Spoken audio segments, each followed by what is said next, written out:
So a lot of people have asked about the quantum eraser experiment, and that's usually because they think that that provides some proof that observation collapses the waveform, which is not entirely inaccurate, but again, the question is, how are you observing? It has nothing to do with people observing it. And waveform collapse as itself is a very shut up and calculate way to think about quantum physics. When it comes to the actual physical processes, we usually want to be more specific. So here is the quantum eraser experiment.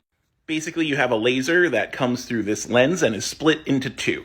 Those two photons are now entangled. Under normal circumstances, one goes to a detector plate, another one goes through a double slit to another detector plate, and you get two interference patterns.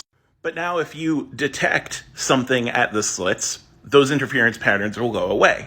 And you detect something at those slits by using polarization filters, as I said in my previous video. But then if you destroy that information about what's going through what slits, the interference pattern appears again.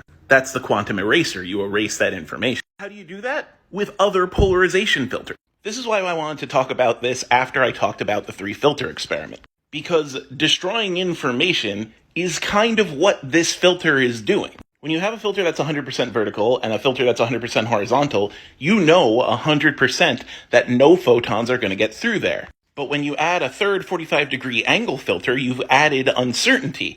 And now some photons are getting through. You have destroyed that definite information. Destroying information in this case is really just using filters to determine what light can and can't get through, but that's essentially what we're doing in the quantum eraser. I know it sounds goofy to call it destroying information, but that's what the experiment is referring to. So we're in a situation where we know exactly if something can go through one slit or the other, but if you put an extra polarization filter after those slits, at an angle or a circular polarization filter or anything like that, then some of those photons are going to get through when before they would be blocked, destroying the information. Again, it has nothing to do with human observation. It's just a matter of how we force these photons to behave. That's what observation means in this context.